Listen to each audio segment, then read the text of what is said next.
તો લેખકની સાક્ષીમાં તે એમના પુસ્તક વિશે બોલવું એ બહુ મોટું દુસ્સાહસ છે.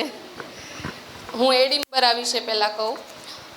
એડિમ્બરા વિશે કહેવામાં મને એવું લાગે છે કે એડિમ્બરામાં લેખકે પ્રવીણસિંહજીએ એડિમ્બરા ને નહીં એડિમ્બરામાં જોયું હોય ને એવું લાગે.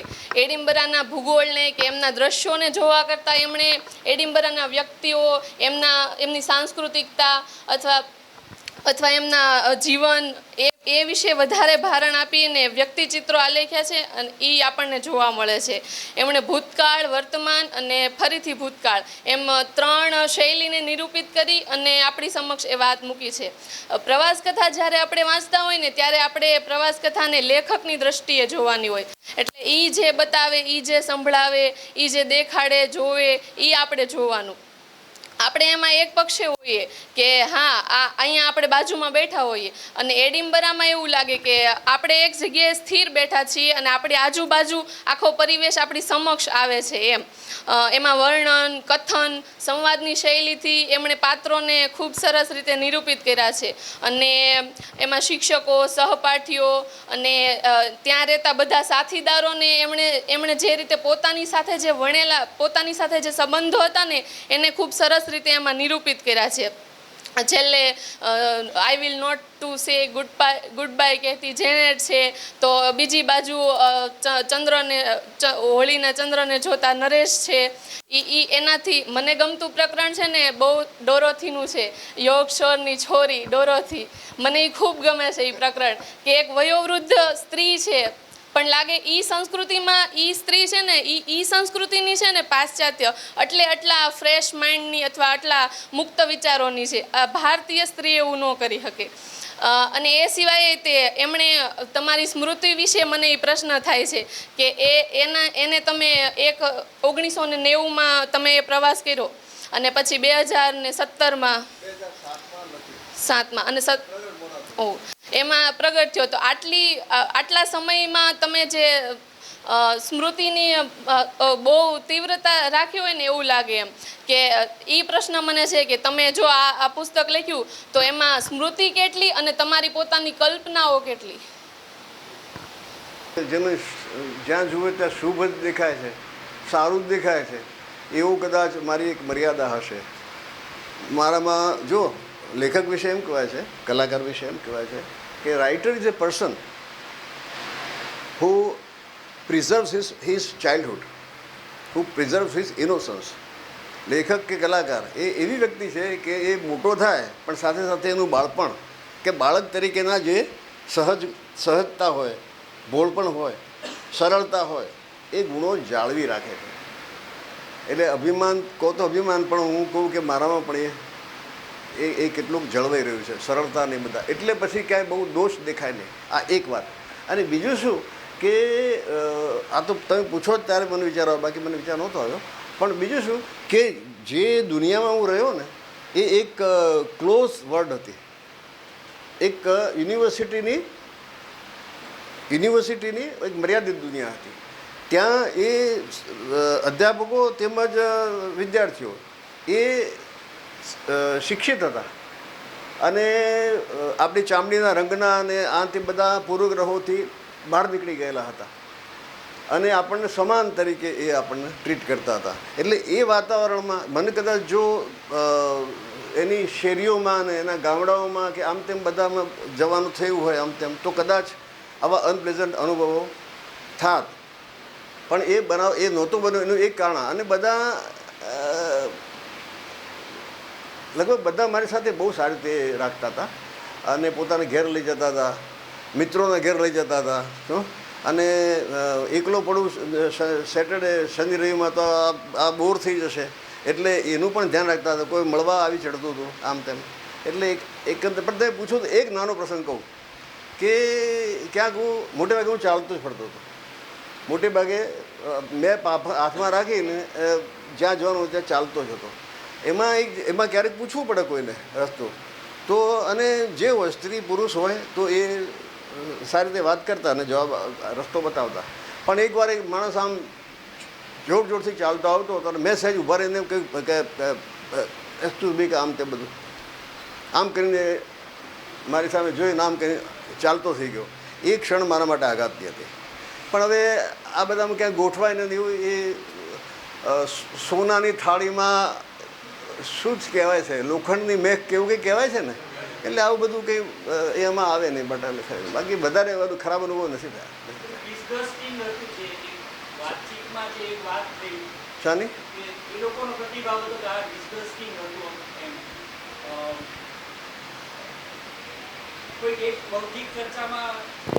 આપનો અભિપ્રાય હતો એ ક્યાં હતું નિશા, યાદ છે? મને યાદ છે તમે ક્યાં માંગતા હશો.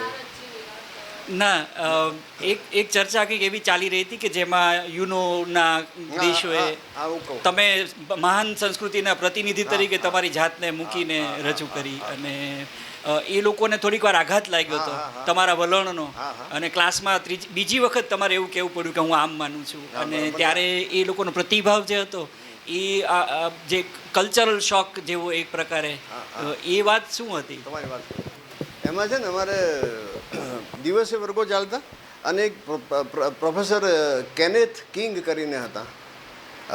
એ બહુ સરસ માણસ હતા. પહેલા દિવસે હું દાખલ થયો ને દાદર ચડતો ત્યારે જ પહેલાં મને સામા મળ્યા.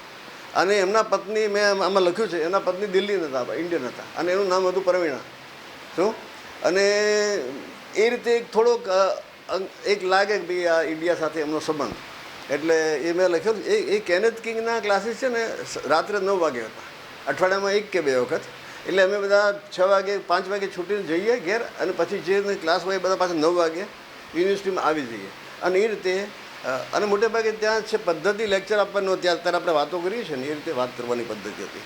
અને એમાં છે ને એ વખતે આફ્રિકાના સુદાન કે કયા દેશમાં દુકાળ હતો, ભયંકર દુકાળ, અને લાખો માણસો મળતા હતા. અને એ રેફરન્સ માની ચર્ચા થતી હતી. એટલે હું બોલ્યા વગર બેઠો હતો, અને એ બધા એ આંકડા આપે કે યુનોએ આટલી મદદ કરી, આને આટલી મદદ કરી. ત્યારે મારા મનમાં કંઈક, મારા ચિત્તમાં બીજું કંઈક ચાલે કે આ દેશમાં આપણે ત્યાં અંગ્રેજોના વખતમાં કેવા ભયંકર દુકાળ પડ્યા હતા. બંગાળનો દુકાળ વિશે તમારે ક્યાંય ભણવા આવતું છે. આપણે ગુજરાતમાં ત્યાં બધા છપનો કાળ કહેવાય છે, સપનો કાળ કહેવાય છે. હા, એટલે સંવત 1956, એટલે ઈસવીસન 1900, શું ઈસવીસન 1900 અને વિક્રમ સંવત 56, એટલે એ સપનો કાળ કહેવાય. કેટલા માણસો મર્યા. અને આ મદદ આપવાની, કપડાં આપવાની, ખોરાક આપવાની બધી વાતો કરી. એટલે મને કોણ જાણે કે મારું મગજ બહુ એ દિવસે મને બહુ આગળ, કારણ કે I could identify myself with the people in that country. એ જાણે આપણે જ હોઈએ. આફ્રિકાના જે દેશની વાત થતી હોય, ભૂખે મળતા માણસોને, એ જાણે આપણે હોઈએ. અને એ તો આપણે એક જ છીએ ને આ બધા તો. આ યુરોપવાળા પોતે જાતે ઊંચે માને. એટલે એ ચર્ચા ચાલતી હતી. એમાં પછી એક બોલે આમ તેમ. એટલે હું સહેજ આમ બેઠો હતો. એટલે 1-2 વાર પ્રોફેસર કેનેથ કિંગે મને જોઈ લીધેલો. એટલે પછી નવ કે Praveen, do you have anything to say? પછી એમણે ઉમેર્યું કે I think that he has a lot to say. એનો ચહેરો જોઈને મને લાગે છે કે આને ઘણું કંઈક કહેવાનું છે. પછી મેં કીધું, મેં પહેલું જ વાક્ય કહ્યું કે I have been listening to your discussion and I am disgusted by it. હું આ બધું સાંભળું છું અને મને સાંભળીને ઘૃણા થાય છે. તો આઈ સેડ ધીસ. પછી તો એ લોકોને સમજાય. ત્યાં જે તમે કહો છો ને કલ્ચર શોક, એ લોકો હું બોલ્યો ને એ રીતે ત્યાં કોઈ બોલે નહીં. એ સંસ્કારી પ્રજા, કોઈને આઘાત લાગે, જે કહેવું હોય તે કહે, પણ જરા એને એમાં પાણી રેડે અને માઇલ્ડ બનાવે, થોડી ખાંડ નાખે અને હલાવીને પછી આપે. તો એ ફેર છે. પણ મારે એ દિવસે એ બોલવું જ હતું. પછી મેં એમને કહ્યું કે આપવાની એમ તેમ વાત. એવું કેમ છે કે અમુક દેશો, અહીં આવું ત્યારે હું મોટા મોટા મકાનો જોઉં છું, અને અહીં આટલું વૈભવ હું જોઉં છું, યુનિવર્સિટીમાં હું આ વૈભવ જોઉં છું. તો મેં કીધું બીજે કેમ નથી? કુદરતી તો બધે આપ્યું છે. કુદરતી બધા જમીન આપી છે બધાને, નદીઓ છે ક્યાંક વધારે ઓછી, વૃક્ષો છે, પક્ષીઓ છે, મનુષ્યો છે. મનુષ્યમાં જે ચૈતન્યનું તથ્ય ઈશ્વરે તમારામાં મૂક્યું છે, મારામાં પણ મૂકેલું છે. તો એવું કેમ છે કે એક વ્યક્તિ કે એક વર્ગ કે એક દેશ એ બીજાને આપવાની સ્થિતિમાં છે? મેં કીધું આ જે હશે તે, પણ હું એક વસ્તુ કહું કે હું એવા, હા એ પણ પછી હું શરૂઆતમાં બોલ્યો કે જુઓ હવે હું જે બોલીશ એ હું વ્યક્તિ તરીકે નથી બોલતો. I am speaking as the representative of a great civilisation. હું અહીં ઊભો છું વ્યક્તિ તરીકે નહીં, પણ એક મહાન સંસ્કૃતિના, જ્યારે તમે તો જંગલી અવસ્થામાં હતા, અમે એમને કહ્યું નહીં, પણ આપણે જાણીએ છીએ 1000 વર્ષ પહેલાં ઇંગ્લેન્ડના બધા યુરોપના દેશોની શી સ્થિતિ હતી. એવી મહાન સંસ્કૃતિનો હું પ્રતિનિધિ છું, અને એટલે એની જવાબદારી સાથે હું બોલું છું. અને પછી મેં એમને કહ્યું કે હું તો એવી પ્રજામાંથી આવું છું કે માણસો ભૂખે મરે પણ આમ હાથ લાંબો કરીને લે નહીં. આવા અનુભવ આપણને થયા હતા ને દુકાળ વખતે, અરે નહીં, આ અર્થક્વેક વખતે આપણે આ ભૂકંપ આવ્યો, બરાબર છે, લાચારીને કારણે માણસ લેવું પડે, પણ અમુક પ્રજા હતી, અમુક જ્ઞાતિના માણસ હતા, ગામની બહાર બેસી રહ્યા, મોટી મોટી મૂછ હોય ને માથે સાફા હોય, અમે બાંધ્યા હતા ને એવા. અને અહીંથી બધા સંસ્થાઓવાળા કપડાં લઈ જાય, જમવાનું લઈ જાય, અમારાથી ના લેવાય, અમારાથી ના ખવાય, અમે આમ હાથ લાંબો ના કરીએ. એ ટાઈમ્સ ઓફ ઇન્ડિયામાં એનો રિપોર્ટ આવેલો. એટલે મેં એમને કહેલું, અને એ વખતે પછી બધા શાંત બેસી રહ્યા. પછી પાછા ફરીથી પ્રોફેસર કેનેથ કિંગ મને એમ કે આ પેલો શબ્દ જે વાપર્યો હતો ડિસગસ્ટેડ, ઘૃણા, એમાં થોડુંક એમ કે થોડો એને હળવો કરવો છે, સુધારવાની ઈચ્છા છે. મેં કીધું ના, પણ મને હવે પછી પસ્તાવો થાય છે, આજે પણ થાય છે, અનેક વાર યાદ આવે. મેં કીધું મારે પછી એમને સુધારવાની તક આપી ત્યારે જે કહેવાનું તો કહી દીધું, એટલે પછી સુધારવાની તક હતી ત્યારે મારે સુધારવું જોઈતો હતો. પછી બીજા પુસ્તક માટે જગ્યા નહીં રહે. એડિનબરાની ઘણી વાતો છે.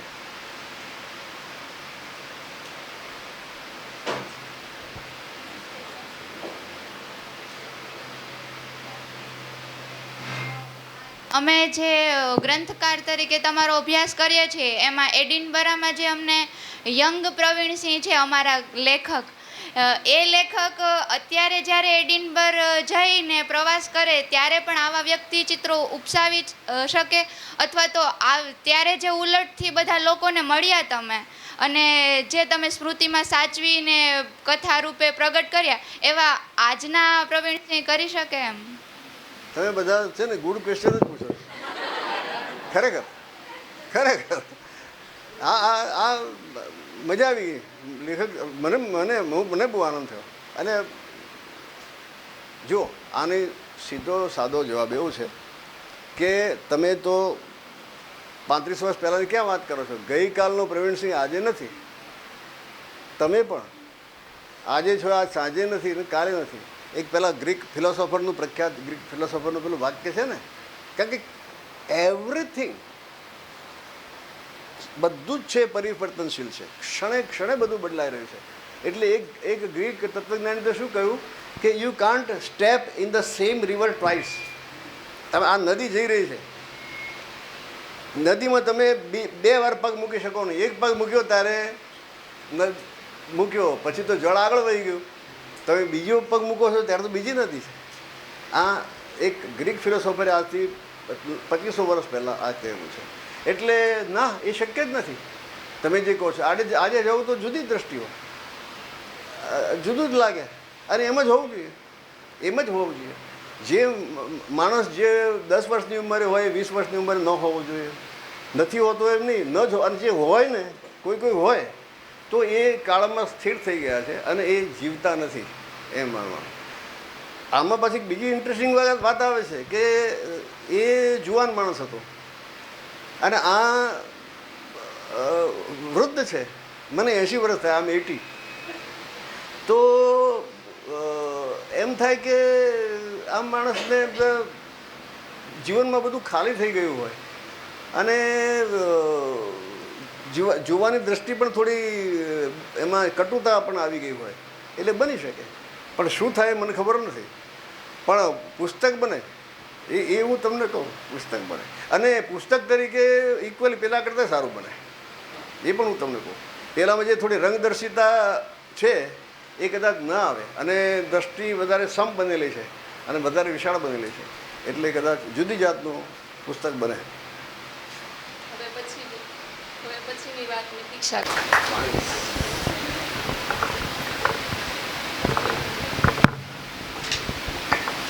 નમસ્તે સર, મારું નામ છે ગોહિલ મિતિક્ષાબા. હું વાત કરીશ પ્રવીણસિંહ ચાવડાની ચૂંટેલી વાર્તાઓ, વાર્તા સંગ્રહમાંથી અમુક વાર્તાઓ વિશે, અને તેમાંથી મેં તારવેલા અમુક વાક્યો અને મુદ્દાઓ વિશે વાત કરીશ. તો આપણે જ્યારે સમગ્ર વાર્તા સંગ્રહમાંથી પસાર થઈએ ત્યારે આપણને તેમાંથી અમુક મુદ્દાઓ મળે, જેમ કે વાર્તાઓમાં આપણને સામંતશાહી વલણ, લોકશાહી વલણ, પછી વાર્તામાં આપણને શહેરો એટલે કે શહેરી સમાજ, ગ્રામ્ય સમાજ એવા બધા જોવા મળે. અને તે ઉપરાંત વાર્તામાં જે સમયખંડ આવે એટલે કે ભૂતકાળ અને વર્તમાનમાં, વાર્તા વર્તમાનમાં ચાલુ હોય તો ક્યારે ભૂતકાળમાં જતી રહે અને ભૂતકાળમાંથી ક્યારે વર્તમાનમાં જતી રહે, તે બધી. હું શરૂ કરીશ છેલ્લી વાર્તાથી. તો છેલ્લી વાર્તા છે એક નહીં લખાયેલ વાર્તા વિશે નોંધ. તો આ વાર્તામાં એક વાક્ય લખેલું છે પ્રભુભાઈ અને નર્મદાને કેન્દ્રમાં રાખીને, કે એ લોકો એકલા હતા પણ એકાંકી નહોતા. અને પછી વાર્તાનો અંત છે તેમાં કથક એવું કહે છે કે એને પ્રભુભાઈની ઈર્ષ્યા આવે છે. એટલે કે એ એમ કહે છે કે એના કરતાં વધારે જીવન પાસેથી શું મેળવવાનું હોય. એક માણસ હોય પાસેના ઘરમાં નહીં તો ભલે તે હજારો માઇલ દૂર વસ્તુ હોય, એને તમારી સાથે અબોલા હોય તેમ છતાં રાત્રે બધું કામ આટોપી બત્તી બુજાવી તમે આડા પડો ત્યારે સ્થળ અને કાળના પડ ભેદીને હવાની લહેરખી સાથે સંદેશો આવે, પોઢી જાઓ, સુખરાત કરો. એટલે આ વાંચતા એવું લાગે કે જે પ્રભુભાઈ ને નર્મદા છે એના જીવનમાં એકલતા નથી, પણ આ જે કથક છે એના જીવનમાં એને એકલતા અનુભવાય છે એમ. અને વાર્તા જોઈએ તો એમ કે એવું લાગે કે એવું નથી કેવું કે પ્રભુભાઈ અને નર્મદાની વાત પણ નથી કહેવી અને કથક અને દીપ્તિની વાત પણ નથી કહેવી. એની જગ્યાએ એવું લાગે કે એમ કેવું છે કે મનુષ્ય જ્યારે એકલો હોય, એકલતાની સ્થિતિમાં હોય ત્યારે તેની સ્થિતિ કેવી હોય અને એની સાથે કોઈ હોય ત્યારે તેની સ્થિતિ કેવી હોય. એ પછીની એ જ વાર્તામાં જે સમય એટલે કે એક ખંડમાંથી બીજા ખંડમાં, ભૂતકાળમાંથી વર્તમાનમાં આપણે જ્યારે વાંચતા હોય તો આપણને ખબર ન પડે કે આપણે ક્યારે વર્તમાનમાં વાર્તા ચાલુ હતી અને ભૂતકાળમાં જતી રહી. પ્રભુભાઈ અને નર્મદાની જે વાત કરી છે એ આખી વાત ભૂતકાળના ખંડમાં ચાલુ છે. એટલે કે જે કથક છે તેનું ચૈતસિક, એના મનમાં ચાલતો ચૈતસિક સમય એમ. એ પછીની વાર્તા છે એનો રાજમહેલ. આ આખી વાર્તાને મને એવું લાગે છે કે આપણે મનોવૈજ્ઞાનિક પરિપ્રેક્ષ્યથી જોવી પડે. કારણ કે જે મોહન અને શંકર છે તો મોહને જે રાજમહેલમાં નોકરી કરી તેનો પુત્ર પણ ત્યાં જ નોકરી કરે છે, અને હવે શંકર પણ એવું ઈચ્છે છે કે પોતાનો પુત્ર પણ એ જ જગ્યાએ નોકરી કરે એમ. એટલે કે મનુષ્યને માનસિક સુખ ભોગવવાની જે વાત છે એના કરતાં વાસ્તવિકતા તો ક્યાંક અલગ જ છે એમ. અને આપણો જે વૈભવ છે એને આપણને જ્યારે મળતો નથી ને ત્યારે આપણે તેને આશ્વાસન આપીને સ્વીકારી લેતા હોય છે. તો આ વાર્તામાં પણ શંકર એવું જ કરે છે. અને એ 3 પેઢીથી એમ કે જે આભાસી ગૌરવની વાત ચાલુ છે, હવે એ એવું ઈચ્છે છે કે પોતાનો પુત્ર પણ એમ કે આ જ રીતે એ જ જગ્યાએ નોકરી કરે અને એમ કે પોતાનો રાજમહેલ છે એવું આભાસી ગૌરવ મેળવે. એ પછીની જે વાર્તા છે એ દૂત વાર્તા. હા, દૂત વાર્તામાં દૂત એટલે આ દૂત કઈ રીતે એ વિશે હું કહું તો એમાં રંજનબેન એવું, એટલે રંજન નામનું જે પાત્ર છે એ એવું કહે છે કે આટલા સમયમાં મારા ખબર અંતર પૂછવા જીવું છું કે ઉડી ગઈ એ જાણવા પણ કોઈએ તસદી લીધી નથી. એટલે જ્યારે રંજનને હકીકતમાં જો કોઈની જરૂર હતી ત્યારે એમના ઘરનાઓએ એવું સમજી લીધું કે એને કોઈની જરૂર નથી એમ, એ જે જગ્યાએ છે તે જગ્યાએ ઠીક છે એમ, અને એની રીતે એનું કરી લેશે. એને નાની બાળકી પણ હતી. એવા સમયે આ જે ગોપાલ છે એ આવે છે, એટલે મને એવું લાગે એ દૂત બનીને આવ્યો એના માટે એમ. એનું એકલતા હતી અથવા તો એને જે સહાનુભૂતિની જરૂર હતી એ આપવા માટે. પછી મકાન વેચવાનું છે. આ મકાન વેચવાનું છે એ વાર્તામાં જે માણેકલાલ છે તો માણેકલાલનું એક વાક્ય છે કે મારા સિદ્ધાંતો માય પ્રિન્સિપલ્સ. એટલે એ એના સિદ્ધાંતોની વાત કરે છે એમ, પણ એના સિદ્ધાંતો ક્યાં હતા ની કોઈને નથી ખબર, પણ એના સિદ્ધાંતોની હવા બધાને અડતી હતી એમ. અને એ છે ને એમ કે એના આ સિદ્ધાંતોના કારણે એને અનેક નોકરીઓ બદલવી પડે છે, અને એના કારણે જ્યારે એના બાળકોને એની જરૂર હતી ત્યારે એનો સાથ નથી દઈ શકતા, ત્યારે એવું કહે છે કે તમે આત્મનિર્ભર બનો. અને જ્યારે બાળકો કંઈક બને છે ને આગળ વધે છે ને ત્યારે એ એમના ઉપર પ્રાઉડ ફીલ કરે છે એમ. અને બીજો એક આ વાર્તામાંથી મળતો જે ઓલો છે સૂર એ એમ કે દેશાંતરની સ્થિતિમાં ભારતીય કુટુંબની જે સ્થિતિ થાય છે એવી જ માણેકલાલની થઈ છે. એ અમેરિકાથી પાછા આવે છે પણ હવે એમને અમેરિકા પાછું નથી જવું એવું, એટલે સીધી રીતને એવું નથી કહેવામાં આવ્યું, પણ એ બાનાઓ બનાવે છે અને મકાન વેચવાનું એને ભાવ નથી પોસાતો, આટલા ભાવે નહીં વેચવાનું એવી રીતે. અને પછી એ છે ને એમ કે ટિકિટનો સમય પાછળ ખસેડે છે એવું બધું, અને અંતે પછી મૃત્યુ પામે છે. અને ત્યારે પણ એના ઘરના કોઈ કામ નથી આવતા એને એની, કેમ કે એના પુત્રી અને એનો પુત્ર એ બંને તો એમના વિરોધી જ હતા, એટલે ત્યારે એને એની પુત્રવધૂનો ભાઈ એના અંતિમ સંસ્કાર કરે છે. બધી નહીં સર, ના જેટલી તો આપણે એક કામ કરીએ, 2-3 વાર્તાઓ વિશે હું વાત કરી લઉં. હા ના, એમણે જે ચર્ચા કરી તે એમાંથી પ્રશ્નો પછી હા હા તો તમે એક વાર્તાની વાત કરો. અચ્છા ઓકે, હા તો પૂરું. સર તમારી કેફિયત જ્યારે મેં વાંચી ટૂંકી વાર્તા અને હું, તો મને એમાંથી એક પ્રશ્ન થાય છે કે તમે એમાં એવું લખ્યું છે કે વાર્તા ઉગે છે એવું શીર્ષક છે, એમાં તમે એવું લખ્યું છે કે તમારી હોશિયારી, માન્યતાઓ, પૂર્વગ્રહો, વિચારસરણીઓ, આ કે તે વાત કોઈ બહારથી નાખવાનો પ્રયત્ન કરવો નહીં. હવે બહારથી નહીં નાખવાનો, પણ તમારે પોતાને અમુક માન્યતાઓ હોય, અમુક પૂર્વગ્રહો હોય, તો એ વાર્તામાં આવે. એટલે તમારી વાર્તામાં તમે આ સર્જનની પ્રક્રિયાની આ બહુ જ સૂક્ષ્મતમ વાત છે આ જો. પણ ત્યાં મેં હમણાં જે કહ્યું ને કે મનુષ્ય, the main who suffers and the artist who creates, માણસ જે વ્યક્તિ જે અનુભવો કરે છે એ અને જે સર્જક, એ બે જુદા છે.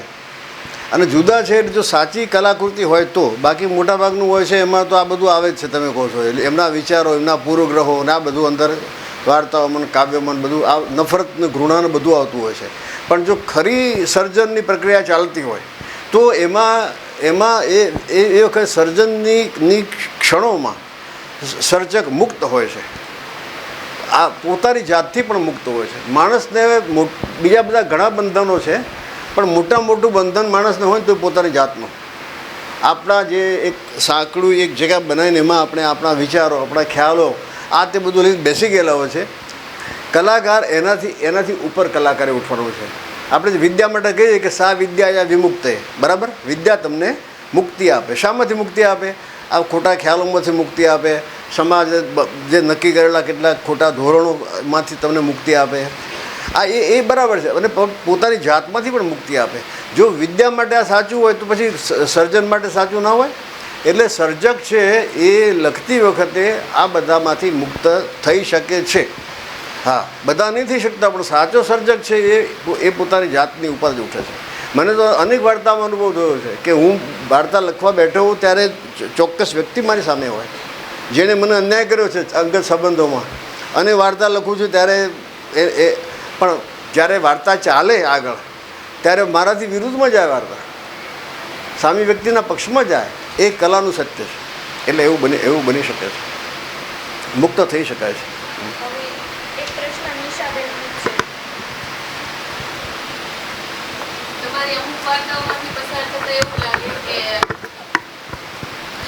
અમુક વાર્તાઓમાંથી પસાર થતાં એવું લાગે કે કથકની જગ્યાએ તમે પોતે આવી ગયા હોય ક્યાંક ને ક્યાંક એમ. જેમ કે જાદુઈ પર્વતમાં છે, પછી અમરનગરમાં, પછી આ નહીં લખાનાર વાર્તા વિશે નોંધમાં, તો એ વિશે થોડું કહેશું? એ ત્રણેય વાર્તાઓમાં એક વસ્તુ છે કે એમાં કથક હું તરીકે વાત કરે છે ને, એટલે તમને એવું લાગે, પણ દાખલા તરીકે તમારે નક્કી કરવાનું છે કે ભલે મેં હું તરીકે વાત કરી, પછી હું તમને કહું કે જાદુઈ પર્વત છે, તો એ તો મેં એસએસસીના વેકેશનમાં હું મારા બે મિત્રો સાથે આબુ ગયો હતો એ પ્રસંગ છે, એમાંથી લગભગ મોટાભાગનું વર્ણન એમાંથી આવે છે, બરાબર? પણ તમે નક્કી કરો કે એ નિબંધ બન્યો છે, મારી આત્મકથાનું પ્રકરણ બન્યું છે કે વાર્તા બની છે, એ તમે નક્કી કરો. જુઓ, વાર્તા છે ને, શોર્ટ સ્ટોરીનું ફોર્મ છે એટલું અદ્ભુત છે, અને એમાં એટલી બધી શક્યતાઓ છે, તમને વાંચો ને ત્યારે તમે શરૂઆત નક્કી ના કરી શકો. હું નિબંધ વાંચું છું, આત્મકથાનું પ્રકરણ વાંચું છું, કવિતા વાંચું છું એમ લાગે, પણ પછી છેવટે ક્યાંક એક ક્ષણ એવી આવે ત્યારે તમે થાય ના આ તો ઉડીને વાર્તા બની ગઈ. જુઓ આ જાદુઈ પર્વતની વાત કરું. જાદુઈ પર્વત છે એ આપણું જે સામૂહિક શબ્દ સૃષ્ટિમાં છપાઈ હતી, ગુજરાત સાહિત્ય અકાદમીનું મુખપત્ર. એના સંપાદક એ વખતે હતા હર્ષદ ત્રિવેદી, જે અત્યારે સાહિત્ય પરિષદના પ્રમુખ છે. હું વાર્તા મોકલું એટલે 1-2 દિવસમાં એમનો ફોન આવે મારી પર. જો આ એમની પદ્ધતિ, લેખિત જવાબ નહોતા આપતા, ફોન જ આવે.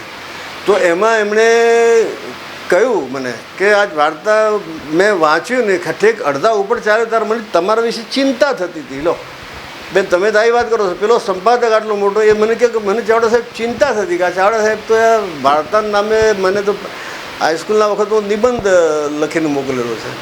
હા હે હા હા હા નિબંધ બરાબર. પણ તમે જો ફરી વાંચજો, મને આટલા વર્ષ પછી યાદ છે, મેં વાર્તા વાંચી જ નથી લખ્યા, પણ છતાં મને યાદ છે. તમને કહું, પહેલા પેરેગ્રાફમાં મેં એક વાક્ય કંઈક એવું લખ્યું છે કે અમારો એ પ્રવાસ પ્રાથમિક શાળાના નિબંધને તોડી અને બહાર નીકળી ગયો હતો. લખ્યું છે ને, કારણ કે પ્રાથમિક શાળામાં નિબંધો લખાતા હોય છે. હા, અમે આબુના પ્રવાસે ગયા હતા નામ તેમ, પણ એને તોડીને બહાર કઈ રીતે નીકળી તમને ખબર છે? આજે 3 મિત્રો ગયા ને, એમાં એક દલિત છે અને આ એ હકીકત જ હતી. અમે 3 મિત્રો, ખાસ મિત્રો, પણ હું તો એના ઘેર પણ જતો એ જમાનામાં કે જ્યારે આ બધું સમાજની અંદર ગામડામાં, હું તો ગામડામાં મોટો થયેલો છું, બધું જુદું, પણ હું એના ઘેર જતો હતો અને બધાને નવાઈ લાગતી હતી. મારા ઘરમાં કોઈ મને ટોક્યો નહોતો, મારા ઘરમાં મારા મોટા ભાઈ કોઈએ મને કહ્યું નહીં કે ના આ ખોટું છે. એટલું સારું હતું મારા ઘરમાં. બાકી બીજા બધાને નવાઈ લાગતું. એમના મહેલામાં હું જાઉં ત્યારે બધા ઊભા થઈ જતા. શું? કારણ કે અમારું કુટુંબ દરબાર કુટુંબ તરીકે બહુ પ્રતિષ્ઠિત કુટુંબ હતું કે એનો છોકરો અહીંયા આવે, પણ એ મિત્ર હતો અને બીજા એક વણિક હતા, બહુ પૈસાવાળા હતા. હવે અમે ગયા, અમે જુઓ ટિકિટ વગર અમે આબુ રોડ, એક તો બહુ શું કહેવાય લો બજેટ તો ન જ કહેવાય, કારણ બજેટ જ નહીં, એમાં પછી લો બજેટ કહેવાય છે, લો બજેટ નહીં કહેવાય, બજેટ જ કશું નહીં. એ અમે મનુષ્ય કહેવાય કે શું હતા એ ખબર નથી, પણ અમારા ગામથી ચાલતા ભાંડુ સ્ટેશને ગયા અને એમાં પછી થયું કે પહેલાં તો વણિક હતા અને પૈસાવાળા હતા અને ઉપરાંત એ ભીરુ હતા. અમે બહાદુર હતા એ ખરું, પણ સાથે સાથે અમારી પાસે પૈસા નહોતા એ પણ હકીકત છે. એટલે અમે 2 ટિકિટ ન લીધી અને અમારા જસુભાઈ શાહ હતા, જેનું આમાં જે નામ આપ્યું હોય તે, એમણે ટિકિટ લીધી. એવું એ નીચા અને બહુ ડાયા અને એવા હતા. હવે આબુ રોડ સ્ટેશને ઉતર્યા ને ત્યારે ટીટીએ એમને પકડ્યા, ટિકિટવાળાને પકડ્યા અને અમે 2 છટકી ગયા. હવે એવું કઈ રીતે બને? એમાં સ્ટેશન પર અમે ઉતર્યા ને અને એક માણસ પેલો કોટવાળો આવતો દેખાયો. આ દેખાયો એક ક્ષણે અમે 2 ભાગ્યા. એટલે સ્ટેશન તરફ નહીં, પણ ટ્રેનના ડબ્બા કૂદીને પાછળ ગુડ્સ ટ્રેન, એ ગુડ્સ ટ્રેનના ડબ્બા કૂદીને બીજી તરફ, અને પછી આમ ગોળ ફરી અને પ્લેટફોર્મ પર આવ્યા. અને એ વખતે હોશિયાર એવી કે 2 પ્લેટફોર્મ ટિકિટ લીધી. અમે ત્યાંથી જોયું કે પેલા જસુબેન ધમકાવતો હતો, એટલે 2 પ્લેટફોર્મ ટિકિટ લઈને અમે ત્યાં ગયા. શું કે શું છે આ છોકરાને કેમ ધમકાવો છો? શું અમારી પાસે તો પ્લેટફોર્મ ટિકિટ હતી કે તમે 2 જતા નાસી ગયા હતા. ક્યાંથી નાસી જાય? અમે તને લેવા આવ્યા છીએ, આ અમારી પાસે પ્લેટફોર્મ ટિકિટ છે. એટલે અમે એ રીતે છૂટી ગયેલા. આ બધું નહીં, આ તો હસવા જેવું લાગે તમને, પણ પછી છે ને અમે ચાલતા લો બજેટમાં આવે. આબુ રોડથી માઉન્ટ આબુ 42 કિલોમીટર છે અને એ આમ ચઢવાનું છે. આજે ગઈકાલે ભવિષ્યમાં કે ભૂતકાળમાં કોઈ ક્યાંક બન્યું હોય તો કહેજો મને કે આ રીતે માણસો ચાલતા ગયા હતા. ચાલતા અમે પૈસા બચાવવા નહોતા ગયા. બસની ટિકિટ શું વખતે 2-5 આના હોય. ડુંગર પહેલી વાર, ડુંગર તો ચાલતા જ ચડવાનું હોય. અમે ચાલતા ગયા, ચાલતા હતા. અચ્છા હા, એટલે પછી એમાંથી પેલું હા હું પૂરું કરું. હું પૂરું કરું ભાઈ, આ જે આ વાત છે હું પૂરી કરું. પહેલાં વાર્તા કેમ બની કે વચ્ચે અમે બધા ટિફિન લઈને ગયા હતા, નાસ્તાના ડબ્બા લઈને ગયા હતા. તો અમે એક જગ્યાએ રસ્તાની બાજુમાં પાળી પર, બેન તમે પ્રશ્ન પૂછ્યો છે, બેન તમે જવાબ તમે સાંભળો. તો અમે જમવા બેઠા ત્રણેય મિત્ર તો સરખા જ હોય ને. મૈત્રીનો સંબંધ છે ને એમાં આમ કંઈ હોતું જ નથી. મૈત્રીનો સંબંધ, પ્રેમનો સંબંધ એ સમાનતાનો સંબંધ છે. હા, તો અમે જમવા બેઠા, પેલા ભાઈ અમારા વણિક મિત્રને તો નાસ્તામાં કંઈ મોટા ભાઈઓ અને ભાભીના લાડકા હતા, એટલે એમને તો કંઈ સવાલ નથી એટલો બધો. મારી પાસે પણ સરખું સુખડી નામ તેમ બધું હતું. મોહન હતો એમ, એ નામ મોહન, એ થોડો આગળ જઈને બેઠો અને અમે આમ બેઠા હતા. આ બાજુ એનું મૂકી અને તમે કલ્પના કરો કે આવી ક્ષણ આપણને જે યાદ રહી હોય એ ભૂલાતી હશે, તરત તમે એને પકડી રાખ, મોહન તું કેમ આગળ બેઠો છે? હા, ના કે આ રોટલો બાજરીનો જાડો અને ડુંગળી કે આવું કંઈક લઈને આવ્યો હતો. એ પછી અમે ભાગ પડાવ્યો અને અમે એમાંથી ખાધો. એટલે વાર્તા આમાં બની. એમ વાર્તા એમ છે કે આ પર્વત તો જાદુઈ છે. કેવા જાદુ આ પર્વત કરે છે. એને છેવટે એ પર્વતમાં આવી વસ્તુ પણ હતી જ્યાં આટલું સૌંદર્ય છે, હે, આવી મૈત્રી છે, આવા સંબંધો છે, આટલો બધો આનંદ છે, અને એમાં આ ક્ષણ પણ હતી, હે, જ્યાં અમને નહીં પણ પેલાને અસ્પૃશ્યતાનો વિચાર આવે. વાર્તા બની ને એટલે ચિંતા નહીં કરવાની. લેખક આ તો રમત છે, એને કલા પછી એનું કામ કરતું હોય છે. હવે આપ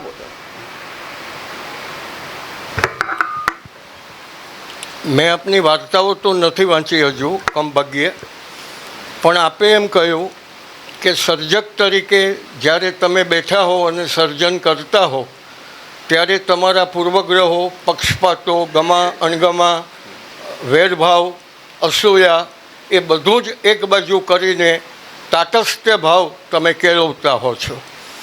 હવે આવું કરવા જતાં એ વાર્તા કન્વિન્સિંગ કેટલી બને? તમે તમારા મનોભાવોથી અલગ થઈને કંઈ સર્જન કરો તો તમે તમારી જાતને એની સાથે કનેક્ટ કેવી રીતે કરી શકો અને એ અપીલિંગ કેવી રીતે બને, કન્વિન્સિંગ કેવી રીતે બને, એ એટલે અનુભૂતિ જે કોઈ હોય, જે આપણા પક્ષપાતો, પૂર્વગ્રહો જે આપણે આટલા વર્ષોથી લઈને ચાલતા આવ્યા છીએ એને જ આપણે વાર્તામાં લઈ આવીએ તો સર્જક પણ એનાથી સંતુષ્ટ થાય અને વાચકોને પણ એ કદાચ વધુ અપીલિંગ લાગે એમ મારું માનવું છે. હવે આનો જવાબ આપવાનો પ્રયત્ન કરું, કારણ કે આ ફક્ત કલા પૂરતો મુદ્દો નથી, આ તત્વજ્ઞાનનો એક મોટો મુદ્દો છે કે માણસ પોતાની જાતથી કઈ હદ સુધી મુક્ત થઈ શકે છે.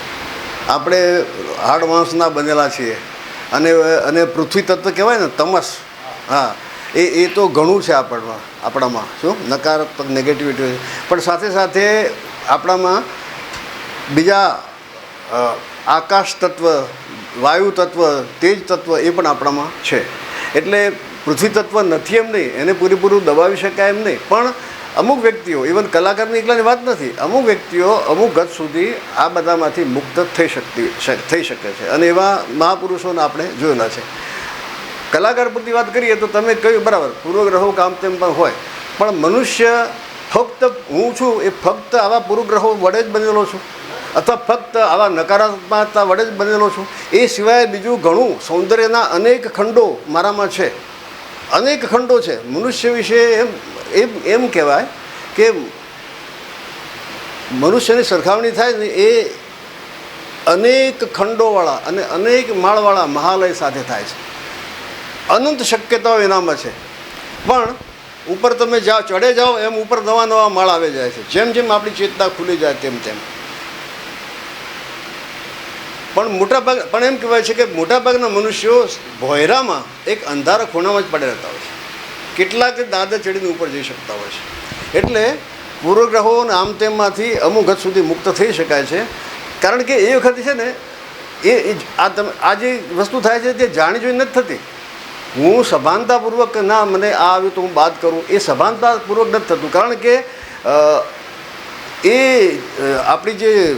આપણી ચેતનાના જે ભાગો છે એમાં એક ચિત્ત છે જે એ હાયર છે, અને ચિત્તમાં છે ને વ્યક્તિગત ચેતના ઓગળી જાય છે, પ્રવીણસિંહ તરીકેની આઈડેન્ટિટી એ ઓગળી જાય છે, અને જે જીવન જે છે, જે અનુભૂતિ છે, જે પ્રસંગ છે, જે ઘટનાઓ છે તે એવી ને એવી તર્યા કરે છે.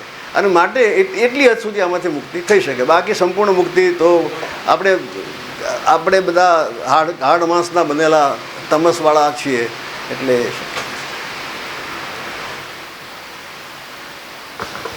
હવે પછી મિહિરભાઈ સવાલ પૂછશે. શાનો? જાદુઈ પર્વત નામની જે વાર્તા છે એમાં એક વર્ણન આવે છે કે મધરાતે ચંપાની સુગંધ આવી હતી એટલું યાદ છે.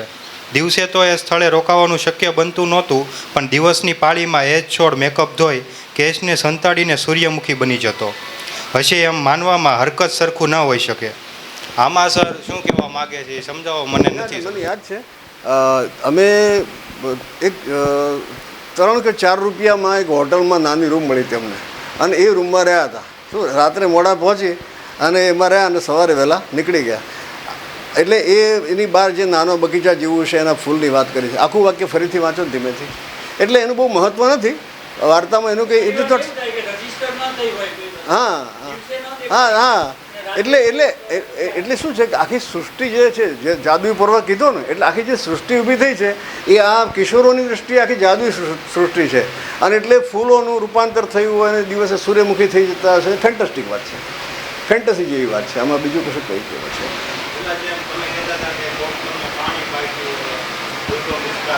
હા હા હા એવું જે નાનકડો ભાગ છે ફેન્ટસીનો છે. ધારાબેન એક સવાલ પૂછશે.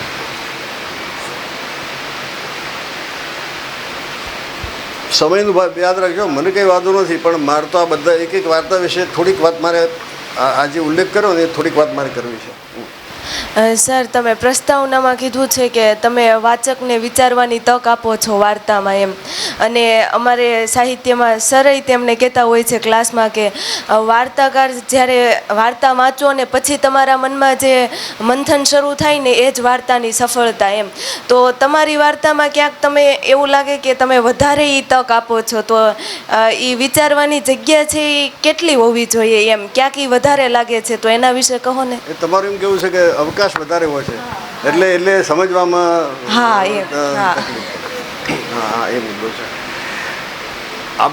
આપણા સાહિત્યમાં ગુજરાતમાં જે લેખકોના કે વાચકોમાંથી કે જે પ્રતિભાવો મને મળે છે એમાં બધા મારી વાર્તા કલામાં મુખ્ય વખાણ કરે છે તે આના જ કે તમે અવકાશ બહુ આપો છો, તમે બધું કહી દેતા નથી.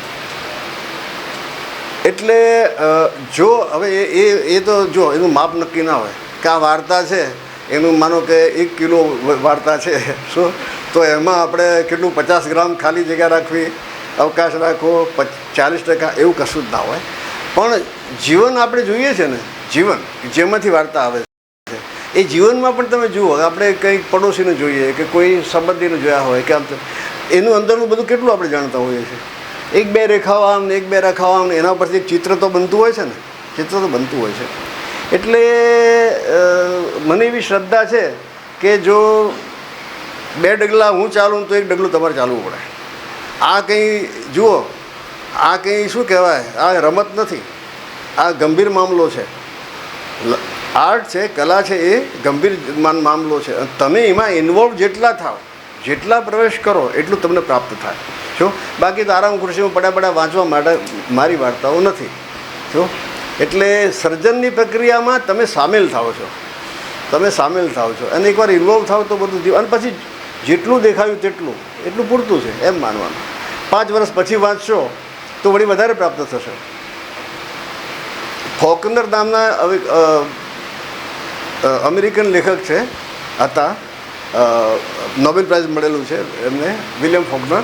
એ ફોકનરને એમના એક બેને પૂછ્યું, એ તો મળવા ગયા કે મેં તમારી અમુક વાર્તા 5 વખત વાંચી પણ મને સમજાતી નથી, તો શું કરવું? પેલો કે 6ઠી વખત વાંચો, 7મી વખત વાંચો, 8મી વખત વાંચો, તમને મદદ કરવી એ મારું કામ નથી. હમણાં મને યાદ નથી પણ ગયા વર્ષે એક ફિલ્મ ઇંગ્લિશમાં બની છે,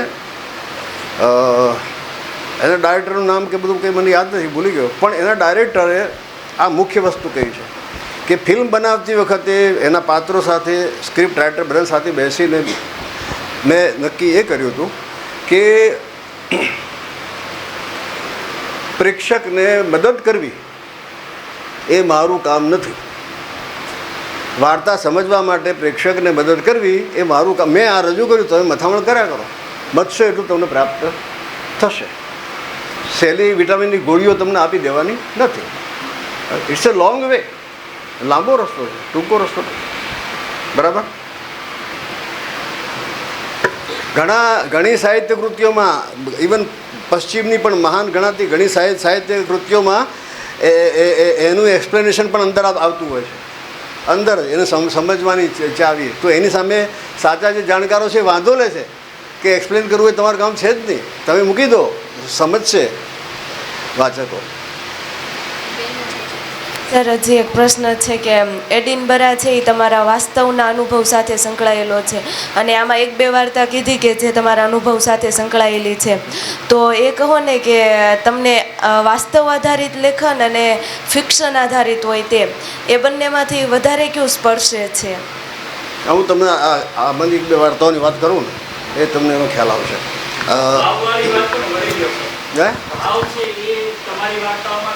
હા, આ તમે દાખલા તરીકે હું તમને કહું કે આમાં મેં જેમ કહ્યું કે આ જાદુઈ પર્વત એ તો પ્રવાસ અમે ખેલ્યો હતો, મારા પોતાનો અનુભવ છે. તો પછી બીજી કઈ તમે શરૂઆતમાં વાર્તાઓ કહી? આ પહેલી એક છે ને કે એક નહીં લખાનાર વાર્તા વિશે નોંધ. મારા એક મિત્ર જે બહુ વાતો કરતા મારી સાથે અને મારું વાંચે ખરા, અને એમણે એના દાદા વિશે વાત કરી હતી. હું તો ઓળખું, કારણ કે દાદાને હું તો અમે કોલેજમાં ભણતા ત્યારે મિત્રો, એટલે એ મારા ઘેર આવે, હું એના ઘેર જો ત્યાં રહીએ, એટલે એના કાકા, મામા, મામીઓ, દાદા આ બધા મને ઓળખે ને હું એ બધાને ઓળખે. એ દાદા 28 વર્ષની ઉંમરે વિદુર થયા હતા જો, અને 2 છોકરાઓને અને પ્રાથમિક શાળામાં શિક્ષક હતા. એ આ મટિરિયલમાંથી એક બીજી વાર્તા એ પહેલાં બનેલી હતી મારી, વિઠ્ઠો વર્ણાગીઓ, આ જ ડોસા અને આ જ કુટુંબમાંથી. તો 2 છોકરાઓને મોટા કર્યા અને પછી ગામડામાં એકલા રહે, નાની ખડકી. તો એકવાર આ મિત્રએ આપણા દાદા વિશે અમુક પ્રકારની વાત કરતા સંકોચ થાય ને, એટલે મને કહે, જુઓ સાહેબ, આ દાદા હતા ને એમાં પાસે જોડે પડોશમાં એક વિધવા રહેતા તો, અને એ બેમાં જે વાતો ચાલતી, ઓટલા પર બેસીને વાતો ખૂટતી જ નહીં. શું રાત્રે મોડા સુધી બેસીને આમને એના વગર ના ચાલે ને એમને આના વગર ના ચાલે. અને પછી આ મારા મિત્રે મને કીધું પડકાર રૂપે, પડકાર જેવું, કે બધી વાર્તાઓ તમારે જે લખવું એ લખી લો, પછી છેલ્લી તમારે આ વાર્તા લખવાની છે, અને એ લખ્યા પછી પેન તોડી નાખજો. એ લખ્યા પછી પેન તોડીને ફેંકી દેજો. એ આ મિત્રે મને કહ્યું છે 20-25 વર્ષ પહેલાં, પણ એ વાત મારા મનમાં રહી ગઈ હતી. અને પછી મને થયું કે ના, એ દાદા, અને આપણે એટલું સમજીએ કે આ તો નિર્મળ સંબંધ હતો, આમાં બીજી વાત તો કોઈ કશી આવતી જ નથી, પવિત્ર સંબંધ હતો. એટલે એ મર્યાદામાં રહીને, અને પછી એમાં બાકીનો ભાગ કયો ઉમેરાયો, જ્યાં પેલો નેરેટર એટલે કથક પોતે પોતાની પ્રેમ કથા મૂકે છે, જેમાં પોતે નિષ્ફળ ગયો છે. એટલે બેની સરખામણી થાય છે, અને થાય છે કે માણસને જોઈએ શું, ખાવા માટે રોટલો જોઈએ આટલી, એટલે એને કહે છે ને પેલી શું, અઢી આટાની અને ખડબાશિયા, અઢી આટાની કઢી અને ખડબાશિયા એટલે બાજરીના જાડા મારીએ તો માથામાં વાગે લોહી આવે એવા રોટલા. હા, એ ખાવા શું જોઈએ વધારે, અને માણસને બીજું શું જોઈએ? આવું કોઈક માણસ હોય, શું ઊંઘ આવી હતી કે નહીં, ખાધું કે નહીં, ઓઢ્યા, આવું પૂછનાર કોઈ માણસ હોય. વધારે શું જોઈએ? આ શરીરથી ખૂબ ઉપર ઉઠતા સૂક્ષ્મ સંબંધની વાત છે. અને તમે મને કહો કે આ વાત સાચી કે ખોટી, માણસને આ જોઈએ ને, પણ એ પૂરેપૂરી ખાતરી કે આ એક વ્યક્તિ પૃથ્વી પર, અને આમાંથી આને એટલા સુધી કહ્યું કે પડોશમાં રહેતી હોય એ પણ જરૂરી નથી, ફોન પર કેમ સંપર્ક હોય એ પણ જરૂર નથી, છતાં એક સ્વર સંભળાય કે જાણે ત્યાં રહ્યા એ પૂછે છે કે સુખરાત કરજો એમ કહે છે, ઓડી જાઓ એમ કહે છે, નીંદર આવી જાય. આ દૂત વાર્તા છે ને, દૂત વાર્તા એ એમાં નહીં પેલી એક સ્ત્રી એકલી રહે છે, લગ્નમાં વિચ્છેદ થયો છે અને ગામડામાં જઈને શિક્ષક તરીકે કામ કરે અને ત્યાં અચાનક એક આ થઈ ગયું. મારા એક મિત્ર ને એક સ્ત્રી સાથે, એટલે પત્ની તો હતા પણ બીજી એક સ્ત્રી લાવીને ઘરમાં બેસાડી હતી અને પછી એને એક બાળક થયું પછી કાઢી મૂકી હતી. અમારા પરિચિત મિત્ર એટલે નજીકના મિત્ર નહીં. મેં તો એ પાત્રને જોયેલું નહીં પણ આ વાત હું જાણું કે તમે એક ભાભી છે એને તમે અન્યાય કરવા બીજી સ્ત્રીને લાવ્યા અને એ તો હાઈસ્કૂલમાં ટીચર હતી અને લાવીને અને પછી એને કાઢી મૂકીને આમ તેમ. પણ મેં બેનને જોયેલા નહીં અને હું પાલનપુરમાં ડિસ્ટ્રિક્ટ એજ્યુકેશન ઓફિસર હતો, જિલ્લા અધિકારી હતો અને એ નાતે હું કયું ગામ અત્યારે યાદ નથી આવતું પણ રાધનપુર તરફનું તાલુકા પ્લેસ એ ગામની સ્કૂલમાં હું ગયો, વિઝિટે ગયો. એ મારી એવી પદ્ધતિ કે હું કંઈ બહુ આટા ન મારું, ક્લાસમાં એમ બધું ના જાઉં પણ કોઈ ટીચરને બોલાવું છું અને એમની સાથે વાતો કરું કે તમે શું ભણાવો છો, શું વાંચો છો એમ. એટલે મને ખ્યાલ આવે કે આ ગાઈડો વાંચીને તો ભણાવતા નથી ને એમ. તો એ રીતે એકાદ બેને બોલાવે. પછી એક બેન અંગ્રેજીના હતા એટલે મારો અંગ્રેજીનો વિષય એટલે એમાં પણ મને રસ પડે. એ બેનને બોલાવીને બેઠા પછી એમનું નામ મેં વાંચ્યું અટક વાંચી. એટલે મારા મગજમાં કંઈક ઘડી બેઠી શું. પછી બીજી વાત કરતા ત્યાં વચ્ચે મેં પૂછ્યું કે બેન તમે વિસનગર સાથે તમારો કોઈ સંબંધ ખરો? વિસનગર મારું અમરગામ. કે હા સાહેબ તમને શું ખબર? પછી મેં મારા મિત્રનું નામ દીધું કે તમે કે જાણો. હવે વાર્તાનું પાત્ર રૂબરૂમાં મળે છે, તમે વિચાર કરો. અમને લેખકોની વાર્તાઓ સામેથી શોધતી આવે છે. વાર્તાઓ અમારી પાસે આવે છે, અમારે શોધવા નથી જવું પડતું અને એમાંથી આ વાર્તા બની. આ એક વાર્તા વિશે મારે બધું મને યાદ છે ક્યાંથી આવી. પણ વાત એટલી છે કે ભાગ પાડીને નહીં કહી શકાય આટલું મળ્યું તે ઓછું છે. આ એક સિચ્યુએશન મળ્યું, મારી સામે બેસીને રડતી સ્ત્રી, પછી બીજું શું જોઈએ, પછી બાકીનું બધું સર્જન થયું. એક અજાણ્યો માણસ જઈને ત્યાં ઊભો રહે છે ગોપાલ નામનો. તો ત્યારે એને અને બીજું અંગ્રેજીમાં એક જગ્યાએ એક નાટકમાં એ સ્ટ્રીટ કાર નેમ ડિઝાયરમાં કે એમાં એક વાક્ય આવે છે કે I have always believed in the kindness of strangers. અજાણ્યા મનુષ્યોની ભલાઈમાં મને શ્રદ્ધા છે.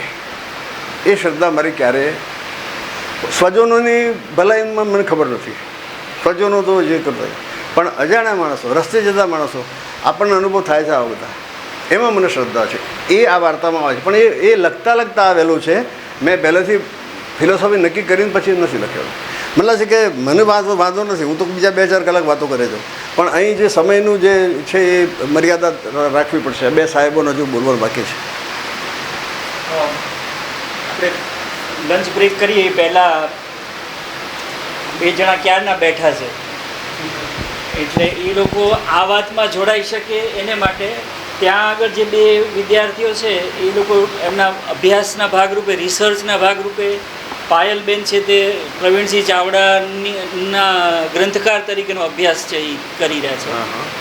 ભૂમિને પત્ર પ્રયુક્તિ છે ફિક્શનમાં કેવી રીતે આવે છે, એટલે કથા સાહિત્યમાં પત્રોનો ઉપયોગ કેવી રીતે થાય છે એના અંગેનો એનો વિષય છે. તો એ 2 જણાને જે ઇન્ક્વાયરી છે એ થઈ જાય પછી આપણે જમવા જઈએ, જમીને આવીએ પછી પાછા આપણે બિપિનભાઈ સાથે વાતો કરીએ. પણ એ બંને મારી સાથે વાત કરે, એ લોકો તમારે ત્રણેય સાથે વાત કરે. બરાબર. અને આ બંને જણા પણ આ જે વાત છે એને પૂરક એમને કંઈ ઉમેરવું હોય એમને એ વધારે બોલે.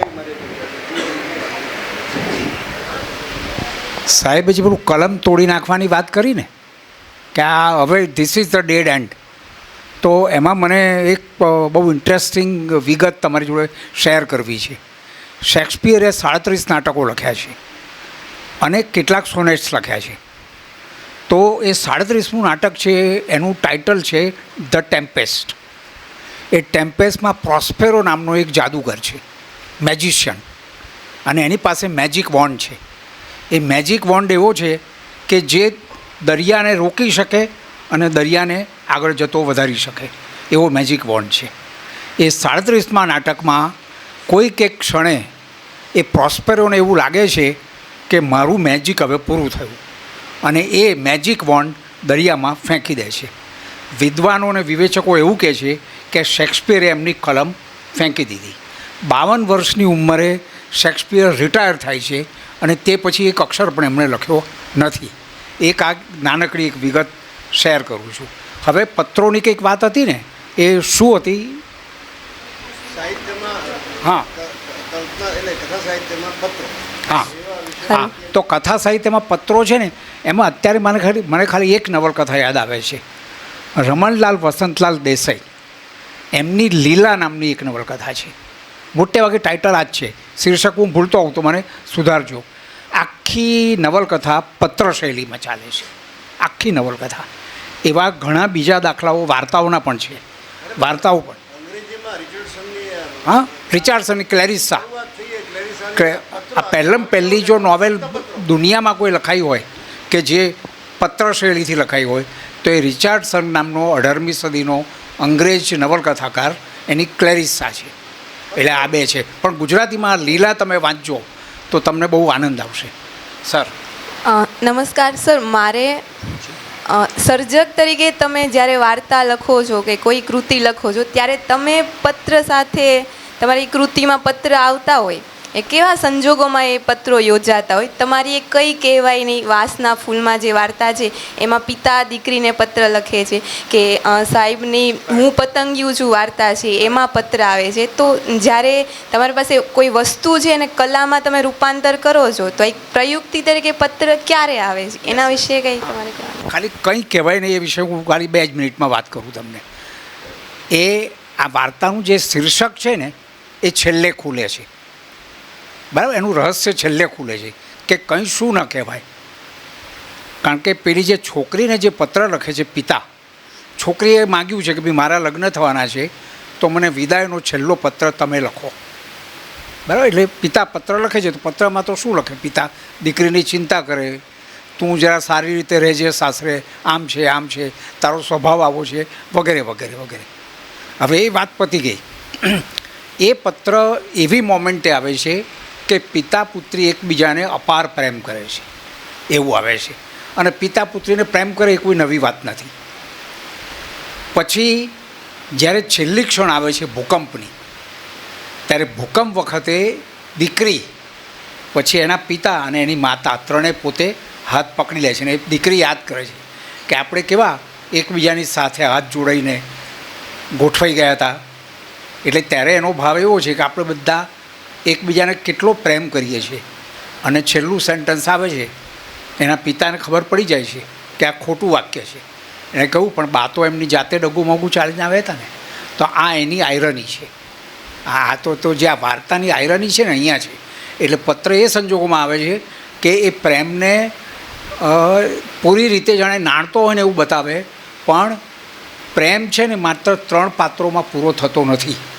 જેમ શકુંતલાનો દુષ્યંત માટેનો જે પ્રેમ હતો અને એ ચૂકી ગયા અને ઋષિનું સ્વાગત ન થયું અને પછી આખું નાટક રચ્યું શાકુંતલમાં, તો એ વાત શું હતી કે એક નિષ્ઠ પ્રેમ નહીં, એમ આ વિશ્વ સમસ્તને પ્રેમ કરો.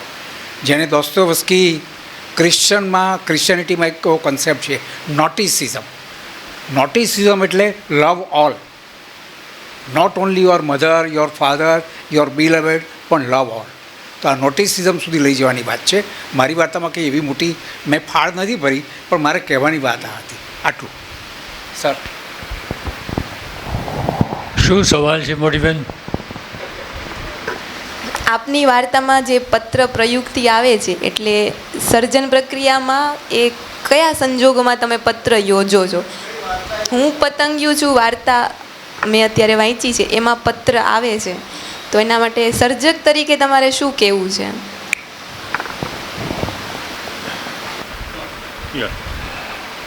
મોટીબેન, એમાં વાત એવી છે કે સૌથી પહેલાં તો હું મારી જાતને સર્જક માનતો નથી અને એમાં કોઈ ખોટી નમ્રતા નથી. કોઈ પણ માણસ પોતાની કળાને, પોતાની વિદ્યાને, પોતાની આવડતને પૂર્ણ એકાગ્રતાથી પ્રયોજે, હું એને સર્જન સમજું છું. સુથાર છે એ મૂર્તિ ઘડે કે કબાટ બનાવે કે કડીઓ છે એ મકાન ચણે કે ભીંત રંગે, આપણે કંઈ પણ કરીએ એમાં આપણો જીવ રેડીને કરતા હોઈએ એને હું સર્જન માનું છું.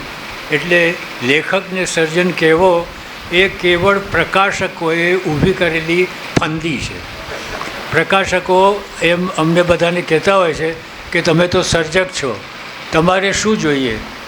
જરાક એક જોડી જોઈએ, થોડાક ચણા જોઈએ, તમારે પૈસાનું ને શું કામ? એટલે પ્રકાશકોએ ઊભી કરેલી આ એક ભ્રમણા છે કે લેખકો કે કવિઓ સર્જક છે. હું નથી માનતો કે બીજી કોઈ ભાષામાં, બધી ભાષાઓ હું જાણતો નથી પણ જેટલી જાણું છું એમાંથી કોઈ પણ ભાષામાં લેખકને સર્જક કહેવાનું મેં જાણ્યું નથી. કોઈ ક્રિએટર એવું કંઈ મેં સાંભળ્યું નથી. કોઈ એક રચનાને ક્રિએશન તરીકે ઓળખાવવામાં આવે એ વાત મેં જોઈ છે, પણ લેખક પોતે આમ સર્જનનો સાફો પહેરીને ફરતો હોય એવું બીજી કોઈ ભાષામાં મેં જોયું નથી. આ એક આડ વાત. હવે બીજી વાત એ કે તમે પૂછો છો કે હું પતંગિયો છું, વાર્તામાં પત્રોને જે પત્ર પ્રયુક્તિ, શું તમે કયો શબ્દ પ્રયોજો? એ પત્ર પ્રયુક્તિ. ઓકે, હું એમ પૂછું બેન કે તમે આ બ્રાઉન કલરના શર્ટ્સ ક્યારે ક્યારે પહેરો છો? કહેવાનો અર્થ એવો કે સંયોગ પ્રમાણે જે થતું હોય તે થાય છે. એમાં એવું નથી કે ચાલો આજે આપણે પત્ર પ્રયુક્તિ કરીશું. એવું એક બને કે ચાલો આજે લગ્નમાં જવાનું છે તો આવી સાડી પહેરીએ, કે આજે ક્લાસમાં બોલવાનું છે તો આવું કરીએ. એટલે એવી રીતે આજે ચાલો એક પત્ર લખવાનું પેલું છે તો પત્ર લખીએ. એ એક જાતની ટેકનિક અથવા તો તમે પ્રયુક્તિ કહો તે છે. એનું એટલું જ મહત્ત્વ છે, એથી વિશેષ કે એથી ઓછું નથી એવું મને ભાસે છે. બાકી હું રસ્તામાં આ લોકોને કહેતો હતો કે ભાઈ મને બોલતા આવડતું નથી, અને આ સાહેબે મને સમજાવ્યું કે એ લોકોને બોલતા કરજો, એટલે તમને હું બોલતા કરીને અને આ વાત પૂરી કરી છે.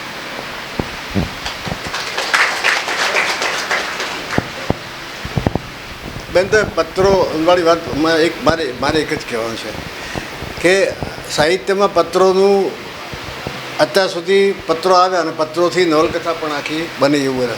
હવે તમે માનો છો કે હવેના સાહિત્યમાં ક્યાંય પત્રો આવે?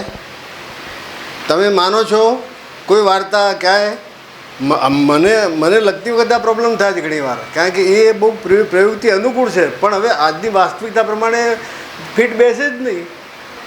અચ્છા, આવી કેટલી વસ્તુ છે કે નવી ટેકનોલોજીને કારણે જીવન બદલાઈ ગયું. એટલે વાર્તાકાર તરીકે અમારી સામે કેટલીક એવી સમસ્યાઓ છે.